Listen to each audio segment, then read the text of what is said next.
Hey there, it's Anonymous Tea, where we spill the tea anonymously. Hello, everyone. Hello, YouTubers. Hope you guys are all having an amazing day today, sending good vibes, sending positivity, sending good energy, and blessings to each and every single one of you.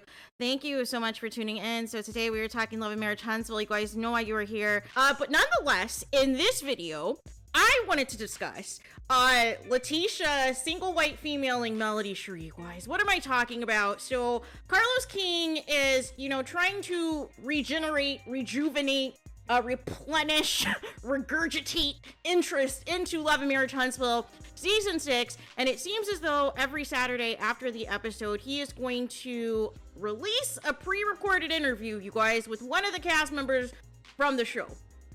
Honestly, I would have preferred it to be anybody else, because I don't know what happened with Tisha. But numbers do not lie, you guys. Numbers do not lie, because 89,000 people and counting have watched Melody Cherie's interview with Carlos King, and only 18,000 people have watched Tisha and her quote-unquote T-Squad, is what she's calling her fan base, that is tuned in for this foolishness. And basically what I feel like happened is Carlos sent Tisha his interview with Melody Cherie and just basically told her, plagiarize this, but don't make it look like it was plagiarized. That's what it is. Because Tisha's talking about how she's a boss and how she's got all these contacts and these connects. And I'm like, what are you talking about? Like, I've been watching Love and Marriage Huntsville, since season 1. And I firmly remember the fact that you were not working because your husband did not want you to work. So you had to reach out to Melody Cherie and her quote-unquote contacts because you were trying to get into those charity spaces and everything else. So it's just funny because it's like, I just want to know what connects Latisha is talking about. Otherwise, we would be talking about her basking in all of this success, you guys. And then she's up here trying to pull a Mel as well, talking about how she helps people all the time and how she's the one that put her cousin Kiki on, when in fact she's the one who sabotaged her cousin Kiki from actually making the first original cast that was supposed to be released. You sabotaged your cousin so that you and your husband can get on the show instead. Like, let's keep it a buck for what it is. And so Melody Cherie was the one who was able to get Kiki onto this show. And once you got wind of Kiki filming, then you got in your feelings and you started being passive aggressive and wanted to use that opportunity to try to air out your cousin and try to shade your cousin for whatever unresolved family issues you couldn't come to as an adult to her, that you wait until she is filming a TV show that you feel is quote unquote yours, and it's just a hot mess. And then it's delusions and of grandeur, because Latisha was asked by Carlos King, has she thanked Melody Cherie, for getting her onto this show? And she said basically she's only thanked her once and has thanked Martel or whatever, but continuously thanks Carlos King. And here's the thing, if it was not for Melody Cherie having all of these couples meet at her house and, let them know that, hey, this show has been, greenlit, we need to put together a really good pilot, you guys are going to be auditioning, there's going to be, a certain number of couples, and these are some of the tips and the things that they're going to be looking for, and me and Martel, we're going to be kind of anchoring the show as well, right? But Latisha doesn't like to say any of that. Latisha now has believed from her T-Squad and probably Phonics Unhooked that she is the reason that the show was successful, you guys. When in fact, last season was the focus of Latisha and her family, and it resulted in blackouts, it resulted in petitions to get people removed off the show, and it was just nothing but a hot mess. And then Latisha reveals that the house, that awful house, is finally getting renovated. What happened to the land? What happened to Scott Manor? What's going on with that? Is that like another thing with Chere's Chateau Cherie? Like, is it just gonna never happen? So nonetheless, she said that her and her family have moved into an apartment while this home is getting renovated. And my question is, are these the same alleged apartments that it was alleged that Marceau and Martel would have their little shindigs at, right? they'd have their little events, right? With the linebackers and coleslaw and everything else, right? Is this where this was at? Is it one of those apartments? Is it an Airbnb? Is that what the people were talking about that you guys are currently staying at? Because Marcel told, you know, allegedly that he is not allowed, he is too famous to be seen at a hotel, at a Hilton or a Marriott. So we got either these apartments or these Airbnbs or the cheap motels so that you, big celebrity, cannot be spotted, you guys. And then for some reason, Carlos King asked about the Muppet, and I don't know why he did, because he knows that Latisha was dragged up and down social media for that Muppet because it did not do what she thought it was doing, and that's when she had mentioned that it was packed away or whatever. Here's the thing. I did not give this views. I got my own summary of what basically took place, and it was not enough for me to sit through it and watch it, you guys. It was not enough to sit through it, but it's just very weird behavior that is going on. Latisha has really taken on this persona as if, you know, she has like studied Melody Cherie, has like stalked her Instagram, has rewatched all of the previous episodes and seasons dating back to season 1, episode 1, and has decided that she is going to, you know, emulate anything and everything Melody Cherie has done, right?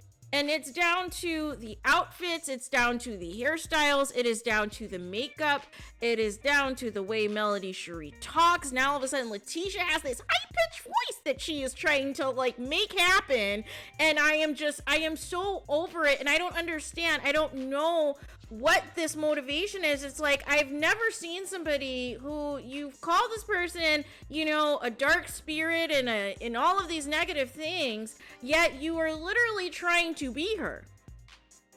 And I just don't understand. Like, is this because of your husband? Like, is this because of jealousy? Like, what is it that has you so focused in on Melody Cherie like this? Like, it's so weird. It's so weird. Why can't you have your own identity? Why can't you stand out for something that does not have to revolve around people having to pull receipts of when Mel did it first? Or when Mel wore this outfit? Or when Mel had her hair like this? Or when Mel's makeup was like this? Or when Mel talked like this? Or when Mel said this and everything else, right? But it seems as though, like everything else, like with Destiny, like with Stormy, like with others, is Melody Cherie was kind enough to put these people on, and they get on camera and act like now that they are the star of the show, you guys. And they act like they are the reason that the numbers are what they are, and that they are the reason that people are tuning in. But that doesn't translate to anything that they have going on outside of the show. So make it make sense, you guys. Make it make sense as to who is deluding who and who is trying to pull the wool over whose eyes. And she's up here talking about Latisha saying how she put her family on and all this and that. So I'm assuming she's also talking about her mom, Phonics Unhooked, who's currently not on the show. So that didn't work out well, right? Trying to have somebody be your mouthpiece, right?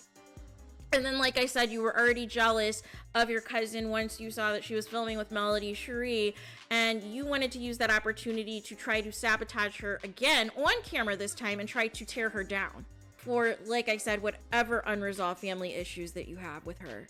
But there's that, you guys. There really isn't much to say because a lot of it, I kind of just, it just kind of wasn't giving what people thought. I thought he would have had like Martel or somebody else on, but yeah, we had to endure Latisha and the T-Squad, and if these are going to be what these recorded interviews are going to turn out to be, is all of these people studying Melody Cherie's interview and copy and paste and trying to sound like Melody Cherie and look like Melody Cherie and present themselves as Melody Cherie, we can keep these interviews, Carlos.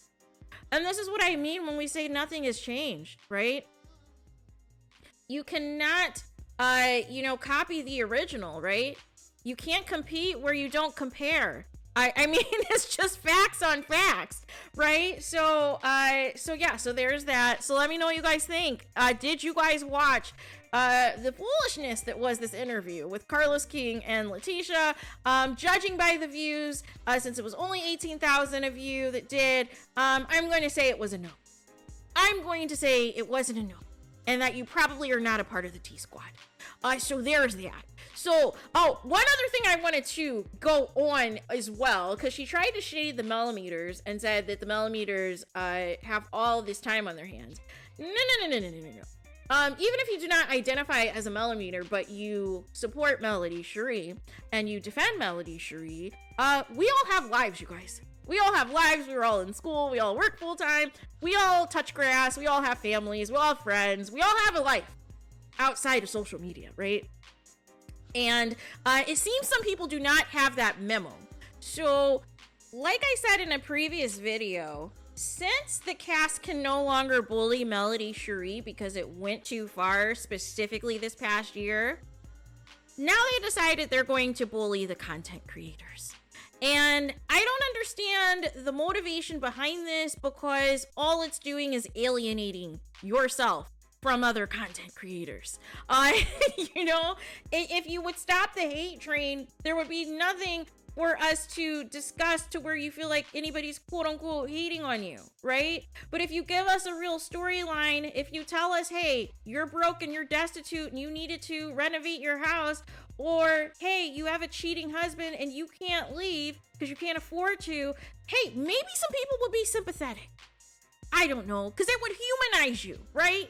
If you just told the truth, instead of putting on this facade and putting on these delusions to where people immediately clock it and it just comes across as really phony. So there is that. So let me know your guys' thoughts in the comments. Please do not forget to like, comment, and subscribe. Hit the notification bell so you're notified the moment I post new content on my channel. And with that being said, I'll talk to you guys again very soon.